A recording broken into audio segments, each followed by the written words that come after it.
什麼時候需要買到手機穩定器？最大的優點就是它錄影是直接錄在手機上的。你想要做直播，或者說想要直接存在手機，懶得傳檔案啊，那用手機穩定器是最好，而且它單價也是最便宜的。那它這支穩定器整套下來大概是4900左右。穩定器還有一個優勢就是說，因為它電池容量很大，續航大約可以到10個小時。如果你今天錄影的時間比较長的話，手機擔心沒電，它其實後面這邊還有一個 Type C， 這邊可以直接在外接到手機上，直接幫手機充電，這樣續航來說是最長的。然後裡面有 AI 追蹤模組，使用起來是最方便的。那如果你今天比較想要走 Vlog 路線的話，它有一組叫 Vlog 套裝，會再多這2組的配件，就是 Mac Mini 2以及手機版的接收。這樣使用起來的話，錄音效果品質會再更好一些。嗨，我是沙啞小薰薰，歡迎回到我的頻道。Hello， 大家好，我這邊是數位星球，今天來開箱一下 Osmo 8P 這台的手持穩定器。那這台的話是 AI 的追蹤模組套裝，我們看一下裡面有什麼配件吧。全新的熱騰騰開箱，它包裝其實蠻簡單的，有附一個絨布套。好，主機的本體一樣是可以折疊，然後做的蠻小一支的。然後這一次的最大特色是它多了一個這支曲徑的遙控器。而且它也是可以直接把它拆下來，它是做磁吸的。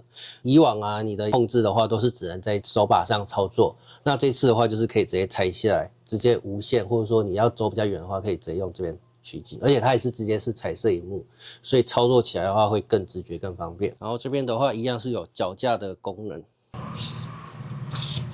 好 ，OK， 那我們把腳架離開的話，它就可以直接立在桌上。然後這台的話 ，AI 追蹤模組套裝的話，就是會多了這一顆追蹤的補光燈，還有一個追蹤的鏡頭，就可以直接不需要用到 App， 直接做到跟蹤的效果。首先，我們一樣先開這個 DJI 的 Mimo App， 先跟它做一個配對。這邊它要先做一個更新。那它這一次更新完之後啊，它這個遙控器也可以達到跟蹤的效果。像這樣子，我簡單把它示範，它是可以直接拿下來的。如果你說今天要遠距離操控的話，這邊我們往這邊拉的話，就可以看到現在的畫面了。好，那如果我們要跟蹤這個目標的話，直接這樣子框選起來，有沒有？它就可以直接鎖定到目標。對，甚至說我想要把它取消的話，把它這邊轉到我們人這裡。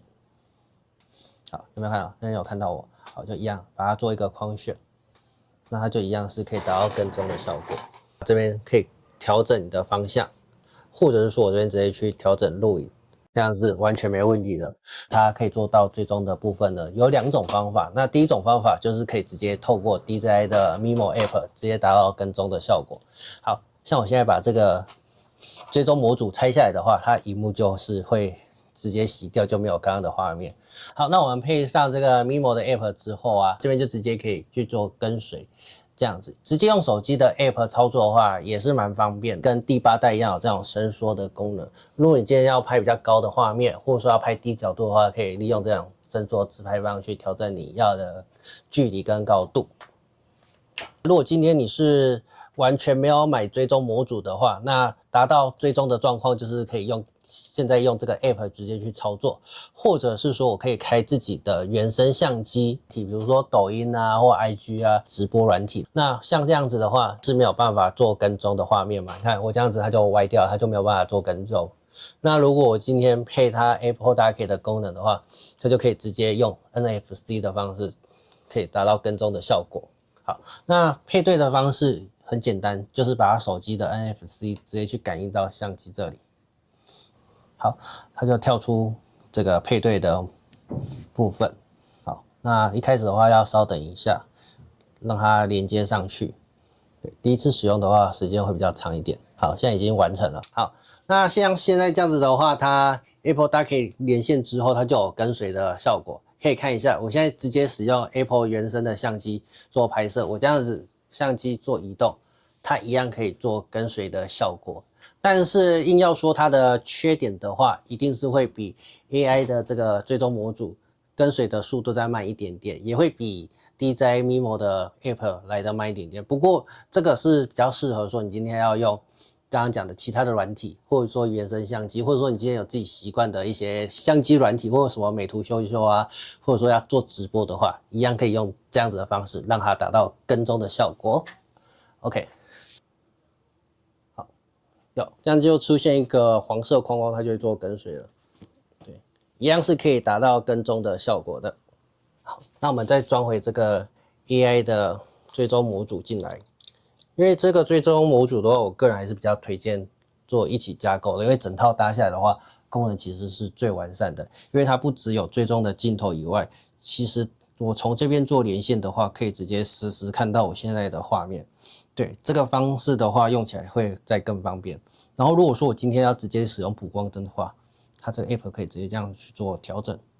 這邊我們先拉到這裡，這有一個補光燈的設定。對，它這一次比較人性化的是說，我可以直接去調你要的色溫，對，可以從 2500K 到 6500K 的色溫，對，然後亮度的話也可以去做調整，對，這樣子，這樣是全開的亮度，然後色溫的話，對，如果你要白光的話，這樣子就可以直接去做調整。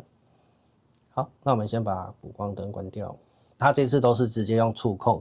直覺上應該會比較清楚，因為上面有圖示啊，跟一些中文的標示。好，比如說你要做那個螢幕的方向切換啊，我們就可以直接點選這邊，讓它做一個直屏跟橫屏的切換。好，然後如果說要做自拍的話，這邊也可以直接做一個旋轉，直接讓相機直接做翻轉的樣子。好，然後模式的話，這邊也是可以直接去做變換。好，那這一次的話，它拍攝模式有這幾種可以去做選擇，你可以自己去看說你的場景。如果你今天有想要拍攝盜夢空間的話，我會推薦使用這個。對，可以看一下我們的樣式，拍攝的素材，對，這樣就可以直接做破水平的運鏡。對，像這樣子。不過你還是要調好一個角度，不然可能會拍到相機的雲台。OK， 像這樣子的話，它角度其實還是夠的，大概也有180度左右可以操作的空間。好，這樣子就會看到，所以這邊就不建議再轉過來。追蹤的話，如果今天是取消跟隨的模式的情況下，這樣就可以比較自然。我手往這邊做一個帶過來的動作，它鏡頭就會跟着一起帶。那如果說我今天往下照，那它就會自動往下、往上。這也是一個比較方便的功能。那如果你今天是有在跑步的狀況下，後面會有一個扳機的按鈕，這一顆。直接把它按住的話，我的畫面就可以完全穩定鎖在正中間。对，可以看一下我现在這樣子的效果。对，如果你今天是有跑步的動作啊，這樣子操作起來，畫面永遠是定在正中間的。或者是說演唱會，你可能舉着的話，畫面一直亂晃。那如果今天這樣畫面定在正中間，相對的話就會再更穩定。